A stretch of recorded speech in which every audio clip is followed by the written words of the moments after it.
ನಾವು ಏನೀಗ ಈ ಒಂದು ಹೊಸದುರ್ಗ ವಿಧಾನಸಭಾ ಕ್ಷೇತ್ರದಲ್ಲಿ ಬರ್ತಕ್ಕಂಥ ಒಂದು ಕುಗ್ರಾಮ ಕೃಷ್ಣಾಪುರ, ಈ ಒಂದು ಕುಗ್ರಾಮದಲ್ಲಿ ನಾವಿದ್ದೀವಿ.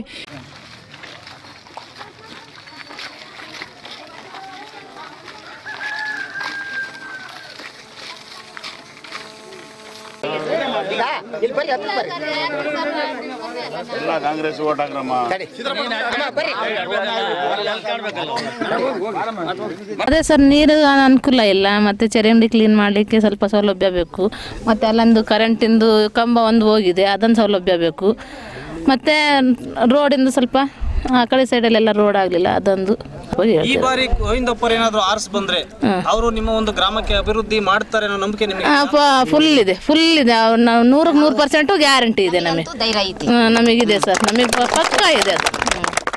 हमारे तांडे में गुड़ बनाता है के नहीं वोट खाला नहीं हमसे जी कांग्रेस ने वोट खाले रो कांग्रेस ने वोट खाला गोविंदप्पा ने जांगलानु केंचर से जीबी कांग्रेस ने वोट खाले रो गोविंदप्पा ने खाले रो कांग्रेस ಗೆದ್ದೆ ಓನಸ್ ಗೆಲ್ಸೇರು.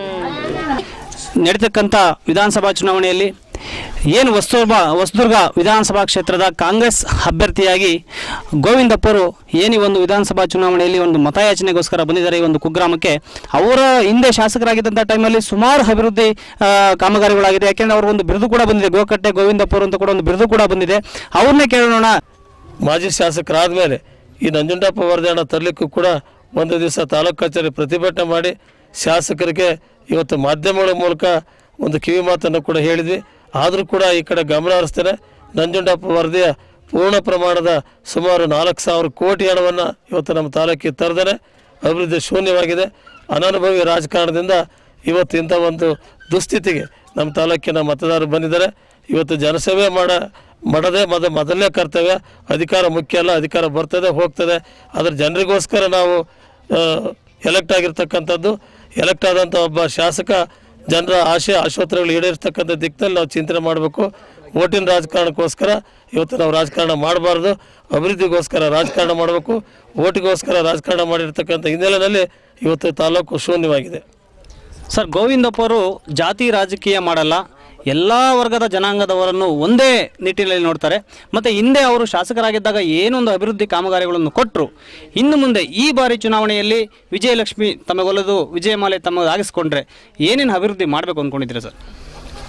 ಈ ತಾಲೂಕಿನ ಜನರಿಗೆ ಮುಖ್ಯವಾಗಿ ಬೇಕಾಗಿರ್ತಕ್ಕಂಥದ್ದು ವಿದ್ಯುತ್ ಶಕ್ತಿ ಮತ್ತು ಅಂತರ್ಜಲದ ಮಟ್ಟ ಏರಿಸ್ತಕ್ಕಂಥದ್ದು ಸರಣಿ ಚೆಕ್ ಡ್ಯಾಮ್ಗಳು ಮಾಡಿ. ಇವತ್ತು ಹೊಸದುರ್ಗ ತಾಲೂಕಿನಲ್ಲಿ ಗಾಳಿ ಯಂತ್ರದ ಮೂಲಕ ವಿದ್ಯುತ್ ಶಕ್ತಿ ಉತ್ಪಾದನೆ ಆಗ್ತಾಯಿದೆ. ಉತ್ಪಾದನೆ ಆಗ್ತಕ್ಕಂಥ ವಿದ್ಯುತ್ ಶಕ್ತಿ ಬೇರೆ ಜಿಲ್ಲೆಗಳಿಗೆ ಹೋಗ್ತಾ ಇದೆ. ಒಂದು ಜಿಲ್ಲೆಗೆ ಕೊಡುವಷ್ಟು ಕರೆಂಟು ಹೊಸದುರ್ಗ ತಾಲೂಕಿನಲ್ಲಿ ಉತ್ಪತ್ತಿ ಆಗ್ತಿದ್ರು ಕೂಡ ಅದು ಬೇರೆ ಕಡೆ ಹೋಗ್ತಾ ಇದೆ. ನಮ್ಮ ಅವಧಿನಲ್ಲಿ ಇವತ್ತು KPTCLಗೆ ಹೇಳಿ 14 ಎಕರೆ ಭೂಮಿಯನ್ನು ಖರೀದಿ ಮಾಡಿಸಿ ಸುಮಾರು 140 ಕೋಟಿ ರೂಪಾಯಿಗಳಿಗೆ ಒಂದು ರಿಸೀವಿಂಗ್ ಸ್ಟೇಷನ್ ಕೂಡ ಮಂಜೂರು ಮಾಡಿಸಿದ್ವಿ. ಅದು ನೆನೆಗುದ್ದಿಗೆ ಬಿದ್ದಿದೆ.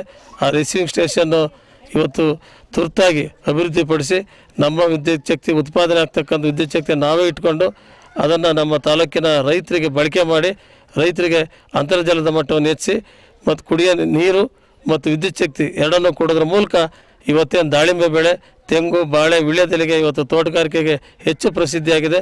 ಆ ತೋಟಗಾರಿಕೆ ಮಾಡ್ತಕ್ಕಂಥ ಎಲ್ಲ ರೈತರಿಗೆ ನೀರು ಮತ್ತು ಕರೆಂಟ್ ಕೊಡ್ತಕ್ಕಂಥದ್ದೇ ಮೊದಲನೇ ಆದ್ಯತೆ. ಸರಿ, ಈ ಒಂದು ಎಲೆಕ್ಷನ್ಗೆ ತಮ್ಮ ಕ್ಷೇತ್ರದ ಮತದಾರ ಬಂಧುಗಳಿಗೆ ಏನು ಹೇಳಕ್ಕೆ ಇಷ್ಟಪಡ್ತೀರಾ ಸರ್? ಮತದಾರ ಬಂಧುಗಳಿಗೆ ಇವತ್ತು ರೈತರಿಗೆ ಕನಿಷ್ಠ ಸೌಲಭ್ಯಗಳು ಬೇಕಾಗಿರ್ತಕ್ಕಂಥದ್ದು ಈಗಾಗಲೇ ತಿಳಿಸಿದಂಥ ವಿದ್ಯುತ್ ಶಕ್ತಿ, ನೀರು, ಅಕ್ರಮ ಸಕ್ರಮ ನಡೆದಿರ್ತಕ್ಕಂಥ ರೈತರುಗಳಿಗೆ ಸಾಗುವಳಿ ಚೀಟಿ, ವಸತಿಹೀನರಿಗೆ ಆಶ್ರಯ ಮನೆಗಳು, ನಿವೇಶನ ರೈತರಿಗೆ ನಿವೇಶನ ಕೊಡಿಸ್ತಕ್ಕಂಥದ್ದು ಇಂಥ ಮೊದಲನೇ ಆದ್ಯತೆಯ ಪಟ್ಟಿಯ ಕೆಲಸಗಳನ್ನು ನಾವು ಇವತ್ತು ರೈತರಿಗೆ ಮಾಡಿಕೊಡ್ಬೇಕಾಗಿದೆ. ಇದೇ ಗ್ರಾಮದ ಮತ್ತೊಬ್ಬ ಮತದಾರರು ಈ ಬಾರಿ ಎಲೆಕ್ಷನ್ಗೆ ಕಾಂಗ್ರೆಸ್ ಅಭ್ಯರ್ಥಿಯಾಗಿ ಗೋವಿಂದಪ್ಪರು ಸ್ಪರ್ಧೆ ಮಾಡಿದ್ದಾರೆ. ಅವರು ಹಿಂದೆ ಯಾವ ಥರ ಒಂದು ಕಾಮಗಾರಿಗಳನ್ನು ಕೊಟ್ಟಿದ್ರು, ಈ ಬಾರಿ ನೆಕ್ಸ್ಟ್ ಅವರು ವಿಜಯಮಾಲೆಯನ್ನು ತಮ್ಮದಾಗಿಸ್ಕೊಂಡ ಮೇಲೆ ಏನೇನು ಕೊಡ್ತಾರೆ ಅದ್ರ ಬಗ್ಗೆ ಮಾತಾಡ್ತಾರೆ, ಕೇಳೋಣ. ಅವರು ಪಂಚಾಯಿತಿ ಸದಸ್ಯರಿಂದ ನಮ್ಮ ತಾಲೂಕಿನಲ್ಲಿ ಎಷ್ಟು ಕಟ್ಟೆ ಇದ್ದಾವೆ, ಎಷ್ಟು ಹಳ್ಳಿಗಳಿದ್ದಾವೆ, ಯಾವ ಹಳ್ಳಿಗೆ ಹೋಗೋಕೆ ಯಾವ ಹಳ್ಳಿ ರೋಡ್ ಇದ್ದಾವೆ, ಯಾವ ಹಳ್ಳಿಲಿ ಒಂದು ರೋಡಲ್ಲಿ ಗುಂಡಿ ಬಿದ್ದಿದೆ, ಇಂಥವನ್ನು ಅವರಿಗೆ ಯಾವ ಇಂಜಿನಿಯರ್ಗಳು ಬಂದು ಹೇಳ್ಬೇಕಾಗಿಲ್ಲ. ಈ ರೋಡ್ ಹೆಂಗಿದೆ, ಇಲ್ಲಿ ಮಾಡಬೇಕು ಕುಂತತ್ರ 5 ವರ್ಷದ ಕಾರ್ಯಕ್ರಮಗಳನ್ನು ಸಹ ಕುಂತತ್ರ ಪಟ್ಟಿ ಮಾಡೋದನ್ನು ಬಲ್ಲರು ಗೋವಿಂದಪ್ಪನವರು. ಜನಗಳು ದಯವಿಟ್ಟು ಪ್ರತಿಯೊಬ್ಬರೂ ನಾವು ಗೋವಿಂದಪ್ಪನವರ ವ್ಯಕ್ತಿತ್ವ ಏನು, ಗೋವಿಂದಪ್ಪನವ್ರ ಸಾಧನೆ ಏನು, ನಮಗೆ ಕೆಲಸ ಮಾಡಿದಾರೋ ಇಲ್ವೋ ಅಂತ ಯೋಚನೆ ಮಾಡಿ ಮತ ಹಾಕಕ್ಕೆ ಹೋಗ್ಬೇಕಾದ್ರೆ ಆ ಭಗವಂತ, ಆ ಸೂರ್ಯನೂ ಸಹ ಇರ್ತಾನೆ, ಆ ದೇವರುಗಳು ಇರ್ತಾರೆ.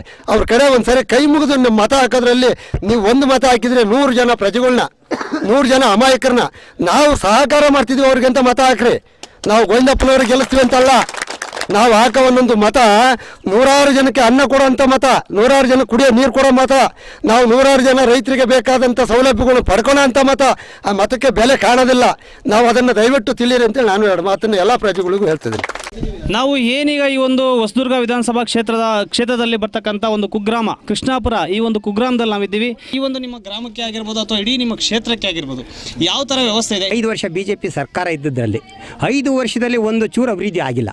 ಏನು ಯಡಿಯೂರಪ್ಪ 30,000 ಕೋಟಿ ಹೊಡೆದ, ಇವರು ರೆಡ್ಡಿ ಅವರು ನೋಡಿದ್ರೆ 1,000 ಕೋಟಿ ಲೂಟಿ ಮಾಡಿದ್ರು. ಬರೀ ಲೂಟಿ ಮಾಡೋದೇ ಇವ್ರದ್ದು ಉದ್ಯೋಗ ಆಯಿತು. ಸಾರ್ವಜನಿಕರಿಗಾಗಿ 1 ರೂಪಾಯಿನ ಕೆಲಸ ಇಲ್ಲ, ಕುಡಿಯೋಕ್ಕೆ ನೀರಿಲ್ಲ, ಯಾವ ಹಳ್ಳಿಗೆ ಹೋದ್ರೂ ಬೆಳಕಿಲ್ಲ. ಇವತ್ತಂಥ ಅವ್ಯವಸ್ಥೆ ಹೊಸದುರ್ಗ ತಾಲೂಕಿನಲ್ಲಿ ಆಗಿದೆ. ನಮ್ಮಲ್ಲಿ ಹಿಂದೆ BG ಗೋವಿಂದಪ್ಪನವರು ಇದ್ದಾಗ ಪ್ರತಿ ಶನಿವಾರ ಎಲ್ಲ ಅಧಿಕಾರಿಗಳು ಕರೆದ್ಬಿಟ್ಟು ಈ ವಾರದಲ್ಲಿ ಇಂಥ ಕೆಲಸ ಆಗಬೇಕು, ಈ ಕೆಲಸ ರೆಡಿ ಇರಬೇಕು ಅಂತ ಹೇಳ್ತಕ್ಕಂಥವ್ರು. ಇವತ್ತು ಲಂಚ ದೋಷಗಳಂತೂ ಭಾರಿ ವಿಪರೀತ ಆಗಿದ್ದಾವೆ. ಹಿಂದೆ ಆಗಿರ್ತಕ್ಕಂಥ ಗೋವಿಂದಪ್ಪನವ್ರ ಕಾಲದಲ್ಲಿ 8 ವರ್ಷದಲ್ಲಿ ರೋಡು, ರಸ್ತೆ, ಕಟ್ಟೆಗಳು, ಗೋಗಟ್ಟೆಗಳು, ಚೆಕ್ ಡ್ಯಾಮ್ಗಳಂತೂ ವಿಪರೀತ ಆಗಿದೆ. ಎಲ್ಲಿ ನೋಡಿದ್ರು ನೀರಿರೋದು. ಇವತ್ತು 5 ವರ್ಷದಿಂದ ಎಲ್ಲೂ ನೀರಿಲ್ಲ. ಇವತ್ತು ಗೋವಿಂದಪ್ಪನವರು ಈ ತಾಲೂಕಿಗೆ ಎಷ್ಟು ಹಳ್ಳಿ ಇದಾವೆ ಅಂದರೆ ಭಯಗಳ್ತಾರೆ. 327 ಹಳ್ಳಿ ಇದ್ದಾವೆ. ಯಾವ ಊರಿಗೆ ಏನು ಆಗಬೇಕು, ಯಾವ ಊರಿಗೆ ಏನು ಕೆಲಸ ಆಗಿಲ್ಲ, ಎಲ್ಲಿ ಬೋರ್ ಇಲ್ಲ, ಅವ್ರ ಗಮನದಲ್ಲಿತ್ತೆ. ನಾವು ಹೇಳೋದೇ ಬೇಡ, ಅವ್ರು ರೆಡಿ ಮಾಡಿರ್ತಾರೆ. ಸರ್, ಕೊನೆಯದಾಗಿ ಹೇಳಬೇಕು ಅಂದ್ರೆ ಇಡೀ ಕ್ಷೇತ್ರದ ಜನರ ಒಲವು ಈ ಬಾರಿ ಗೋವಿಂದಪ್ಪ ಅವರಿಗೆ ಅಂತ. ಹೌದೌದು, ಗೋವಿಂದಪ್ಪನವ್ರಿಗಿದೆ. ಅದು ನೀವು ಕಡಾಖಂಡಿತವಾಗಿ ಹೇಳ್ತಾ ಇದ್ದೀವಿ, ಕಂಡೀಷನ್ ಆಗಿ ಹೇಳ್ತಾ ಇದೀವಿ. ಗೋವಿಂದಪ್ಪನವ್ರ ಅಭಿವೃದ್ಧಿ ಬಗ್ಗೆ ನೋಡ್ಕೊಂಡ್ರೆ ಎಲ್ಲರೂ ಕೂಡ, ನಾವು ಯಾರು ಕೂಡ 1 ರೂಪಾಯಿ ದುಡ್ಡು ಇಲ್ಲದೆ ಇಸ್ಕೊಂಡು ಕ್ಯಾನ್ವಾಸಿ ಬಂದಿದ್ದೀವಿ. ಫ್ರೀಯಾಗಿ ಹಳ್ಳಿಗಳಿಗೆ ಊಟಕ್ಕೆ ಹಾಕ್ತಾರೆ ನಮಗೆ. ನಾವು ಹೋದ್ರೆ ಯಾರ ಮನೆಗೆ ಹೋದ್ರು, ನಾವು ಪಾದಯಾತ್ರೆ ಮಾಡಿದ್ವಿ 3 ದಿವಸ. ಪಾದಯಾತ್ರೆಗೆ ಹೋದ್ರೆ ಯಾರು ನೋಡಿದ್ರು ಕಾದ್ಕೊಂಡು ನಿಂತಿರೋರು, ಸಾವಿರಾರು ಜನ ನಿಂತಿರೋದು. ನಾವು ನೋಡಿ ಅವ್ರಿಗೆ ಸಂತೋಷಪಟ್ಟು, ಒಬ್ಬೊಬ್ಬ ಏನು ಜನನಪ್ಪ, ಈ ವರ್ಷ ಜನಕ್ಕೆ ಬುದ್ಧಿ ಬಂದಿದೆಯಲ್ಲ, ಈ ಒಂದು 5 ವರ್ಷದಲ್ಲಿ ಬೇಸತ್ತಿದ್ದಾರೆ ಜನ. ಪ್ರತಿಯೊಂದು ಜಾತಿಯವರು, ಅವ್ರ ಜಾತಿ ಭೇದ ಇಲ್ಲ, ಎಲ್ಲಾ ಜಾತಿಯವರು ಒಂದೇ ಮನೋಭಾವನೆಗೆ. ಯಾರು ನೋಡಿದ್ರು ಕೂಡ, ಯಾವುದೇ ಅವ್ರ ಮನೆಗೆ ಹೋದ್ರೆ ಯಾವುದೇ ಒಂದು ಹುಡುಗ ಹೋಗ್ಲಿ ಕರೆದ್ಬಿಟ್ಟು 1 ದೊಡ್ಡ ಕಾಫಿ ಕೊಟ್ಟು, ನಿನ್ನ ಸಮಸ್ಯೆ ಏನಪ್ಪ, ನಿನಗೆ ಏನಾಗಬೇಕಾಗಿತ್ತು, ಏನು ಬೇಕು ಅಂತ ಕೇಳಿ ಕಳಿಸಿದ್ದಾರೆ. ನಾವು ಏನು ಮಾಡಿಬಿಟ್ಟು ಈ ಸರಿ ಗೋವಿಂದಪ್ಪರಿಗೆ ನಾವು ಬೆಂಬಲವಾಗಿದ್ದು, ಒಮ್ಮತವಾಗಿದ್ದು, ಪೂರಾ ನಮ್ಮ ಜನಾಂಗನೇ ಪೂರಾ ಅವರಿಗೆ, ಇಡೀ ಮುಸ್ಲಿಂ ಸಮಾಜನೇ ಹಿಂದಿದೆ, ಹಿಂದಿದ್ದು ಅವ್ರಿಗೆ ನಾವು ಈ ಸರಿ ಪೂರಾ ಬೆಂಬಲವಾಗಿದ್ದು ಅವ್ರಿಗೆ ವೋಟ್ ಮಾಡಿ ಅವ್ರಿಗೆ ಗೆಲ್ಲಿಸಿದ್ದು ನಾವು ಮಿನಿಸ್ಟ್ರು ಮಾಡಬೇಕು ಅಂತಲೂ ನಾವು ಮುಂದೆ ಸರ್ಕಾರನೂ ಕಾಂಗ್ರೆಸ್ ಬರುತ್ತೆ. ಕಾಂಗ್ರೆಸ್ ಸರ್ಕಾರ ಬಂದಿದ್ದೇ ಆದರೆ ಅವರು ಖಂಡಿತವಾಗಿ ಮಿನಿಸ್ಟ್ರ್ ಆಗ್ತಾರೆ, ಅದೇ ಆಗ್ತಾರೆ. ಆಮೇಲೆ ಅವರು ಆಗೋಕ್ಕೂ ನಾವು ಫುಲ್ ಸಪೋರ್ಟಾಗಿ ನಿಲ್ತೀವಿ ನಾವು ಜನಾಂಗ. ಖಂಡಿತವಾಗ್ಲೂ ಗೋವಿಂದಪ್ಪನವರು ನಾವು ಈಗಾಗಲೇ ಶೇಖರಣೆಗೆ ನಮ್ಮ ಜನ ಓಟ್ ಹಾಕಿ ನೊಂದ್ಕೊಂಡ್ಬಿಡ್ತಾರೆ. ಆ ನೊಂದ್ಕೊಂಡಂಥ ನೋವಿಗೆ 5 ವರ್ಷ ಜನಗಳೆಲ್ಲ ಕಷ್ಟಪಡ್ತಾರಲ್ಲ, ಆ ಕಷ್ಟಕ್ಕೋಸ್ಕರ ಇವತ್ತೆಲ್ಲ ಪಾದಯಾತ್ರೆ ಮೂಲಕ ಜನಗಳು ಗೋವಿಂದಪ್ಪನವರಿಗೆ ಓಟ್ ಹಾಕೋಕ್ಕೆ ಎಲ್ಲ ಸಿದ್ಧರಾಗಿದ್ದಾರೆ ತಾಲೂಕಿನ ಜನಗಳು.